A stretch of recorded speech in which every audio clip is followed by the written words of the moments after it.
Hello everyone. So we have taken a topic from nerve and muscle physiology, and our first topic is the very basic topic, that is nerve injury.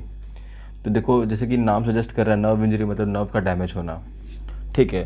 तो ऐसा generally बोला जाता है कि देर are various ways जिसमें तुम्हारा nerve damage हो सकता है। फॉर एग्जांपल जनरली ऐसा देखा गया है कि मान लो यहाँ पे तुम्हारा कोई बोन है, राइट। तो अगर तुम फीमर का रफ डायग्राम बनाओ तो ये कुछ ऐसा तुम्हारा फीमर होता है। तो अगर मान लो तुम्हारा कोई एक्सीडेंट हो रखा है और यहाँ से तुम्हारा फीमर डैमेज हो गया, तो फीमर तो टूट चुका है। तो अगर ये फीमर टूट चुका है, ठीक है, और इस फीमर के बगल से अगर मान लो कोई नर्व जा रहा होगा यहाँ पे, तो अगर हड्डी टूटा है तो नर्व तो हड्डी से डेलिकेट ही है, तो तुम्हारे नर्व भी टूट गया, तो बेसिकली तुम्हारा नर्व इंजरी हो गया, ठीक है। या फिर इमेजिन करो, तुम्हारा नर्व भी तो एक ऑर्गन ही है, या फिर उसके अंदर सेल ही है नर्व के अंदर, राइट। तो उसको भी ज़िंदा रहने के लिए अपने को ऑक्सीजन चाहिए। मान लो जो आर्टरी इसको सप्लाई कर रही थी, वो आर्टरी, जो आर्टरी में से मान लो ये कोई आर्टरी है, ठीक है, और ये आर्टरी इस नर्व को ब्लड सप्लाई कर रही थी, तो अभी तो ठीक है, चलो ऑक्सीजन आ रहा है तो अपना नर्व जिंदा रह रहा है।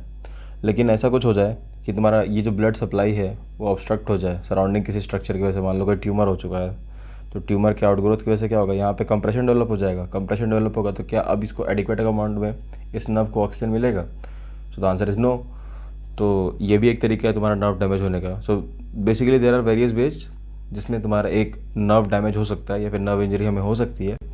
उसमें जो मोस्ट कॉमन तरीका है वो देखा गया है कि बेसिकली तुम्हारा बोन फ्रैक्चर, जैसे मान लो हड्डी टूट गई, तो हड्डी के बगल में पतला सा डेलिकेट नर्व चल रहा होता है, तो वो डैमेज हो जाता है, ठीक है। तो फर्स्ट पॉइंट यहाँ से क्लियर हो गया। दूसरा चीज़ क्या है कि अब बोलता है कि तुम्हारा देखो जितना कम सीवियर रहेगा तुम्हारा नर्व इंजरी, उतना ही चांसेस ऑफ रिकवरी ज़्यादा है, ऑब्वियस सी बात है, ठीक है। तो अब बोलता है कि सीवियरिटी के बेसिस पे हमने नर्व इंजरी को 3 टाइप में डिवाइड कर रखा है। ये मैंने लेफ़्ट टू राइट इसलिए लिख रखा है क्योंकि ये अगर तुम मतलब कंपेयर करके लिखोगे तो तुमको ज़्यादा आसानी होगा समझने में। तो जो सीवियरिटी के बेसिस पे जो हमारा नर्व इंजरी डिवाइड हुआ है वो 3 टाइप्स के होते हैं। First one is the neuropraxia, second one is known as axonotmesis, third one is known as neurotmesis, ठीक है। तो न्यूरोप्रैक्सिया में क्या होता है, न्यूरोप्रैक्सिया में बेसिकली ये तब देखा गया है कि तुम्हारा जब नर्व कंप्रेस हो जाता है, तो अगर नर्व को भी तुम कंप्रेस कर दोगे तो एक फॉर अ स्पेसिफिक टाइमिंग, मतलब टेम्परेली, जैसे कि ये रेंज करता है कि इसमें ना टेम्परेरी लॉस ऑफ फंक्शन होता है। मान लो तुम्हारा नर्व कंप्रेस कर दिया कोई, ठीक है, तो इसमें क्या होगा ना कि मतलब बहुत ही कम टाइम के लिए, जैसे मान लो फॉर एग्जांपल 10 मिनट से लेके या फिर किसी किसी नर्व्स में 1-2 घंटे तक तुम्हारा उस नर्व का डिसेंसिटाइजेशन और सेंसरी या मोटर प्रॉपर्टीज उस नर्व की चली जाएगी, ठीक है। लेकिन वो थोड़ी देर बाद वापस आ जाती है बिना कुछ किए, तुमको कोई ड्रग नहीं देना पड़ेगा, तुमको कोई सर्जरी नहीं करना पड़ेगा, तुमको कोई वहाँ पे कुछ नहीं करना पड़ेगा, वो अपने आप हो जाता है, ठीक है। तो ये बेसिकली एक least severe form of nerve injury है, ठीक है। इसकी जो सीवियरिटी लेवल है ना वो क्या एकदम लीस्ट है, सबसे कम है, तो अपने को कोई दिक्कत नहीं है इसमें, ठीक है। और यहाँ पे मैंने रेड पेन से लिख रखा है कि जो फंक्शन लॉस है वो क्या है, एकदम टेम्पररी है, तो यहाँ पे चिंता करने वाली कोई बात नहीं है, ठीक है। एक्सोनोटमेसिस, जनरली जो हम नर्व इंजरी यहाँ पे पढ़ रहे हैं ना वो बेसिकली एक्सोनोटमेसिस के ही अंदर आता है। एक्सोनोटमेसिस में क्या होता है, अपन को ये चीज़ अच्छे से पता होती है कि अगर हम एक नर्व का बेसिक डायग्राम बनाएंगे, तो ये मेरा साइटॉन है, ठीक है, और ये मेरा डेंड्रॉन और एक्सॉन बन जाएगा यहाँ पे, ठीक है। बहुत गंदा सा डायग्राम है, मैनेज कर लेना, ठीक है। तो होता क्या है कि मान लो अगर इस पॉइंट पे नर्व डैमेज हो गया, तो ये जो नर्व अब डैमेज नर्व है वो कुछ ऐसा दिखेगा,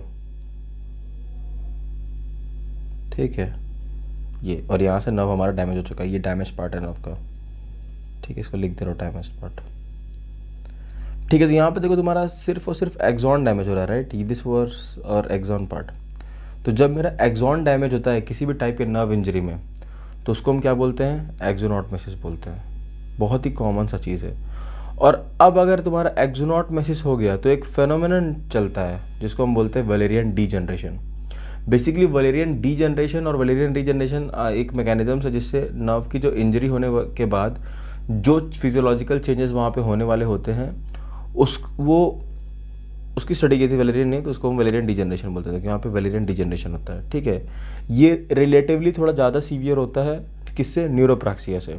और यहाँ पे मैंने लिख दिया है ऑलरेडी कि यहाँ पे एक्सॉन डैमेज होता है हमारा, ठीक है।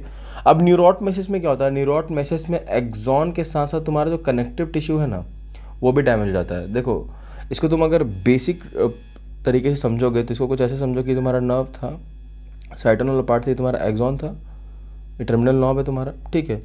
तो ये जो एक्सॉन वाला पार्ट है ना इसके अराउंड कनेक्टिव टिश्यू का शीथ चल रहा होता है, या फिर अगर तुम लोग पढ़े हो तो माइलिन शीथ होता है, राइट, ये रहा माइलिन शीथ।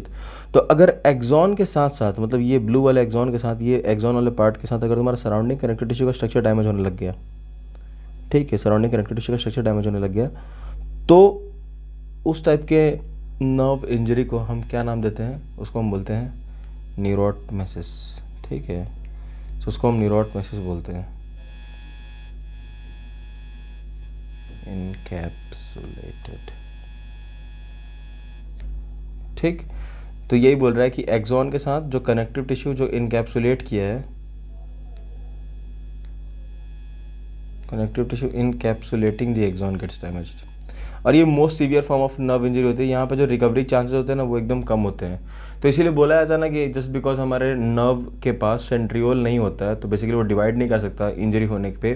तो अगर तुम्हारा कोई ऐसा टाइप ऑफ नर्व इंजरी हो गया जिसमें तुम्हारा एक्सॉन के साथ साथ कनेक्टिव टिश्यू ही चला जाएगा, तो उसको हम बोलते हैं न्यूरोटमेसिस। और एक्चुअली इसमें होता क्या है ना, न्यूरोटमेसिस में बेसिकली देखो पॉइंट क्या है, पॉइंट बस इतना छोटा सा ये है कि जब तुम वेलेरियन डीजनरेशन पढ़ोगे ना, तो वेलेरियन डीजनरेशन में जो तुम फिजियोलॉजिकल चेंजेस जब तुम देखोगे कि एक्सॉन जब तुम्हारा डैमेज हो रहा है, तो वो जो वहाँ पे जो रीजनरेटिव चेंजेस होता है ना, वो बेसिकली सराउंडिंग माइलिन शीथ की वजह से ही आते हैं।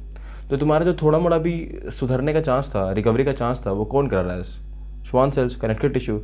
अब अगर तुम कनेक्टिव टिश्यू को ही डैमेज कर दोगे तो कितना रिकवरी हो पाएगी? The answer is no. So that's why neurotmesis में जो चांसेस ऑफ रिकवरी होते हैं वो लीस्ट होते हैं। That's it.